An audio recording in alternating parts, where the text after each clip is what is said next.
बार बार bulletin देखने वाले सभी दर्शकों को चंद्रमोहन कल्ला का नमस्कार। राम राम ने खम्मा गणिसा।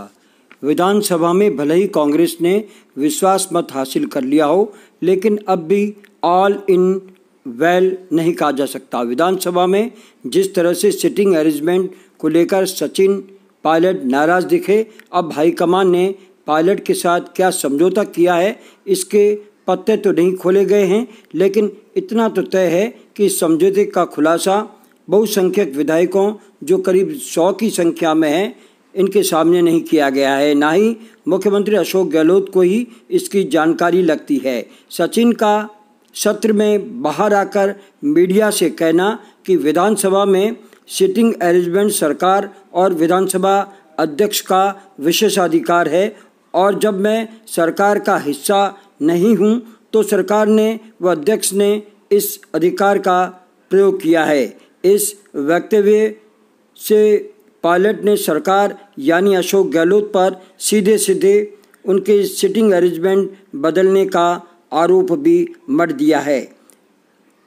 वहीं राजनीति के चतुर खिलाड़ी अशोक गहलोत ने पूर्व में सचिन पायलट को जहां नकारा व निकम्मा तक कह दिया था, स्वतंत्रता दिवस पर अपने संबोधन में बोलते नजर आए कि मनरेगा में जितना काम राजस्थान में हुआ है उतना देश में कहीं नहीं हुआ है।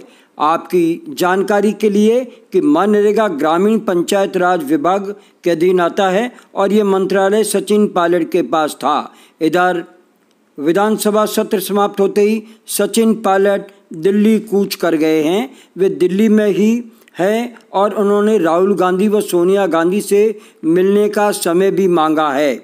इस तरह अभी भी पायलट गुट और गहलोत गुट के बीच अदावत खत्म नहीं होती नजर आ रही है। गहलोत विधानसभा सत्र समाप्त होने का इंतजार कर रहे हैं और मंत्रिमंडल विस्तार हो या संगठन में नाम आए, ऐसा संकेत मिलेगा कि आखिर पायलट गुट की जीत हुई या गहलोत गुट की।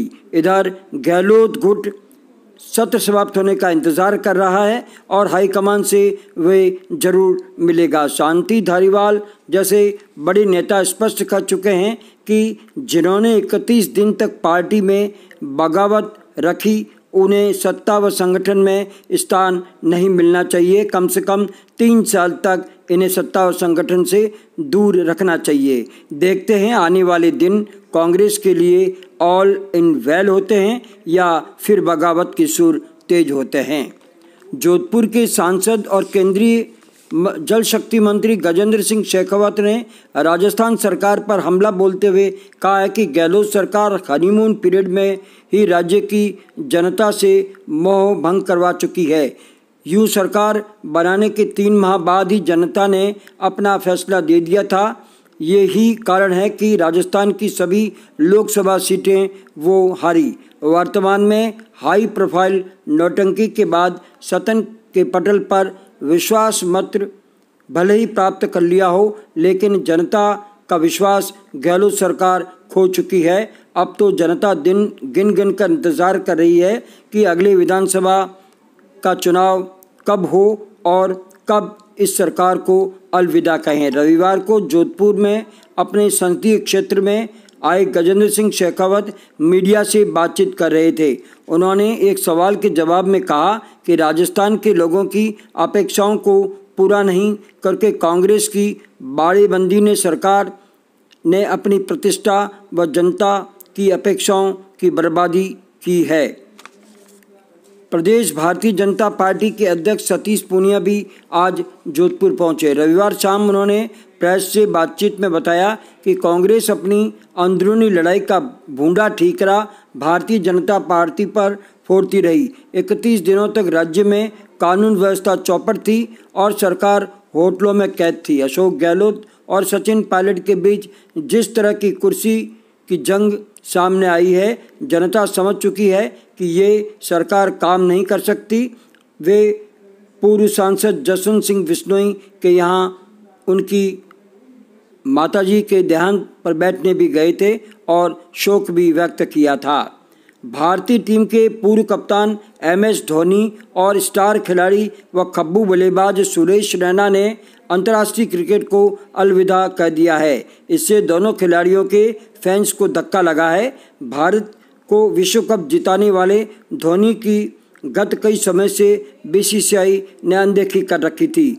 धोनी ने IPL खेलने की संकेत भी दिए हैं और कहा है कि वे IPL खेलते रहेंगे। धोनी ने जहां अपना इस्तीफा सौंपा है, वहीं स्टार अनुपम खेर ने कहा है कि आप हमारे दिलों पर हैं और रहेंगे और राज करते रहेंगे। भारतीय टीम में सुनील गावस्कर के साथ ओपनिंग करने वाले और कई शतकीय साझेदारियां निभाने वाले चेतन चौहान का आज कोरोना संक्रमण के कारण से निधन हो गया। वे 1 माह से कोविड का इलाज कराते हुए संघर्ष कर रहे थे और वेंटिलेटर पर थे। चेतन चौहान 2 बार भारतीय जनता पार्टी के सांसद रहे और वर्तमान में उत्तर प्रदेश से विधायक हैं और मंत्री भी थे। उन्होंने सुनील गावस्कर के साथ रिकॉर्ड अपनी साझेदारियां की जो आज भी इतिहास में दर्ज है। एक बार जब वे 97 रन पर पाकिस्तान में खेल रहे थे तो शकूर राणा एम्पायर ने उन्हें फर्जी आउट दे दिया था। तब वहां पर कमेंट्री करने गए मुरली मनोहर मंजुल ने स्पष्ट कहा था कि पाकिस्तान 11 से नहीं 13 खिलाड़ियों से खेल रहे हैं, तो चेतन चौहान कभी शतक नहीं बना पाए थे। आज पूर्व प्रधानमंत्री अटल बिहारी वाजपेयी की पुण्यतिथि है। उन्हें प्रधानमंत्री नरेंद्र मोदी, MP के CM शिवराज सिंह ने श्रद्धांजलि दी है। शिवराज ने ग्वालियर चंबल एक्सप्रेस वे का नाम अटल बिहारी वाजपेयी चंबल प्रोग्रेस व रोड रखने का आह्वान किया है। आज बछबारस है। आज के दिन माँ अपने बेटे के लिए पहले गाय और बछड़े की पूजा करती है और बाद में बेटे के मंगल टीका लगाकर लड्डू देती है। मारवाड़ का ये परंपरागत त्यौहार आज हर घर में मना गया। आज के दिन बाजरे की रोटी, मूंग मोठ व चने की मिक्स सब्जी खाई जाती है, जिसे मारवाड़ में भीरा भी कहा जाता है। आज के दिन चाकू से काटी हुई सब्जी नहीं बनाई जाती है। शहर में शनिवार देर रात 12 लाख रुपए की लूट हो गई। सब्जी कारोबारी को पैसा देने के लिए गांव से आए एक व्यापारी के ड्राइवर को मंडोर कृषि मंडी रेलवे फाटक के पास रोककर बदमाशों ने मारपीट की। इसके बाद रुपयों से भरा बैग छीनकर फरार हो गए, जिसमें 12 लाख रुपए बताए जाते हैं। मामला महामंदिर थाना क्षेत्र का है। बछबारस पर फलोदी में बग्गाराम अपने सेठ के मंडी में बकाया पैसे देने के लिए आया था, लेकिन बछबारस के कारण वो दे नहीं पाया था। जोधपुर के बलदेव नगर क्षेत्र में रविवार सुबह डेयरी में कार्यरत केमिस्ट अशोक माथुर पर बालकनी भरभरा कर गिर पड़ी और मलबे में दबने से उनकी घटनास्थल पर ही मौत हो गई। डेयरी केमिस्ट के घर बिल्ली घुस आई और वे भगाने के लिए बाहर गए तो बालकनी उन पर गिर पड़ी। उस समय वे डाइनिंग टेबल पर अपना नाश्ता छोड़कर भागे थे। राजस्थान हाईकोर्ट के चीफ जस्टिस इंद्रजीत महंती की कोरोना रिपोर्ट नेगेटिव आई है। वे शनिवार को टेस्ट में पॉजिटिव पाए गए थे। इस कारण जयपुर बेंच में अब 3 दिन अवकाश रहेगा। महात्मा गांधी अस्पताल में स्वतंत्रता दिवस नवनियुक्त अधीक्षक राजश्री बेहरा के नेतृत्व में मनाया गया। सोशल डिस्टेंसिंग का पूरा ध्यान रखा गया। सबसे पहले राष्ट्रपिता महात्मा गांधी की प्रतिमा पर बेहरा ने पुष्पांजलि अर्पित की। बाद में ध्वजारोहण किया गया।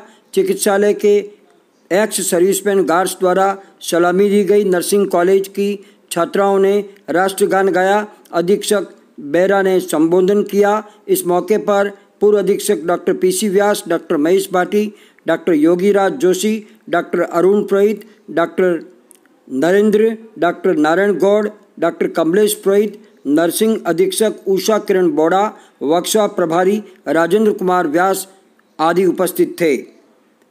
फॉल्कन क्रिकेट एकेडमी में प्रवेश जारी है। फाल्कन पुंगलिया क्रिकेट एकेडमी में अगर आपको प्रवेश लेना है तो बिरला स्कूल के सामने नशा मुक्ति केंद्र के पास बनी इस एकेडमी में आएँ। यहाँ पर मासिक शुल्क नहीं लिया जाता है, मात्र 1000 रुपये की प्रवेश शुल्क लिया जाता है और यहाँ पर हर तरह की सुविधाएं मौजूद है। इसके साथ ही हमारा आज का ये समाचार बुलेटिन यहीं समाप्त होता है। अगले समाचार बुलेटिन के साथ फिर हाजिर होंगे, तब तक के लिए हमें आज्ञा दीजिए। जय हिंद।